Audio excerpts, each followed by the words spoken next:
আসসালামু আলাইকুম। প্রিয় দর্শক, আমাদের ওসমান হাদি ভাইয়ের মৃত্যু নিয়ে আমাদের প্রিয় হুজুর মিজানুর রহমান আজহারি ভাই তার কি মতামত, চলেন দেখে আসি। তিনি কি বলেন যে আসলে হাদি ভাই শহীদ কি শহীদ না, আর কারা কারা শহীদ এবং কারা কারা শহীদ নয়, কোন কোন কারণে, কোন কোন বিষয়ে মানুষের মৃত্যু হলে সে শহীদ, এবং কোন কোন দুর্ঘটনায় বা কোনো কিভাবে মৃত্যু হলে শহীদ নয়, এই বিষয়ে আজকে আমরা ক্লিয়ার হব।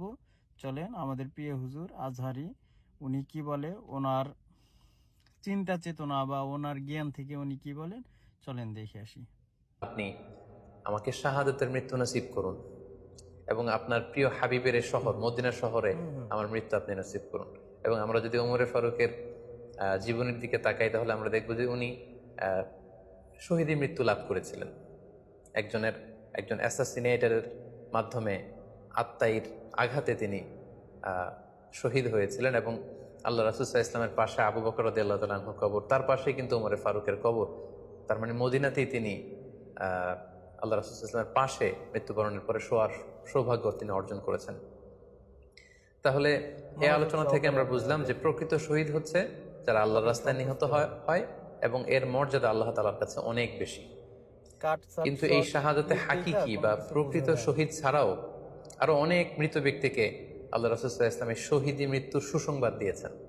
তারা জেহাদে অংশগ্রহণ করেনি, তারা কাফিরদের আঘাতে নিহত হয়নি, তারা প্রকৃত শহীদ নয়, কিন্তু কিয়ামতের দিন তারা শাহাদাতের মর্যাদা লাভ করবে। তারা কারা? এ ব্যাপারে আমরা সহিহ মুসলিমের একটি হাদিস এখানে উল্লেখ করতে চাই, যেখানে আল্লাহ রাসূল সাল্লাল্লাহু আলাইহি ওয়াসাল্লাম সাহাবাদেরকে জিজ্ঞেস করেছেন, মা তা'উদ্দুনা শাহিদা ফীকুম, ওহে সাহাবারা, তোমরা কাদেরকে শহীদ বলে মনে করো? সাহাবারা বললেন, যারা আল্লাহর রাস্তায় নিহত হয় তারা শহীদ। তখন আল্লাহ রাসূল সাল্লাল্লাহু আলাইহি ওয়াসাল্লাম বললেন, ইন্না শুহাদা উম্মতি ইদান লাকালিল, এরকম হলে তো আমার উম্মতের মধ্যে শহীদদের সংখ্যা একেবারে কম। যারা জেহাদের সুযোগ পাবে না, জেহাদের ময়দানে কাফিরদের বিরুদ্ধে সশস্ত্র সংগ্রাম করে যারা নিহত হওয়ার সুযোগ পাবে না, তাহলে তো তারা শহীদ হতে পারবে না। সাহাবারা এই কথা শুনে বললেন, ইয়া রাসূলুল্লাহ, তাহলে কারা শহীদ আপনি বলেন। তখন আল্লাহ রাসূল সাল্লাল্লাহু আলাইহি ওয়াসাল্লাম বললেন যে যারা আল্লাহর রাস্তায় নিহত হয় তারা তো শহীদ বটেই, পাশাপাশি ওমান মাতা ফি তাউনি ফাহুয়া শাহীদ, অনুযায়ী আমার কাছে যে মহামারীতে যারা মারা যায় তারাও কিন্তু শহীদ। প্লেগ রোগে বা মহামারী, ইনশাআল্লাহ সে শহীদ। এই যে করোনা ভাইরাসের সময় যারা ঈমানের সাথে ইন্তেকাল করেছে তাদেরকে আল্লাহ তাআলা শাহাদাতের মর্যাদা দান করেন।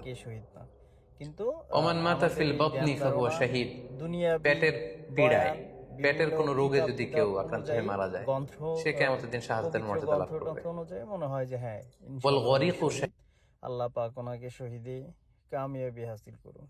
আমিন।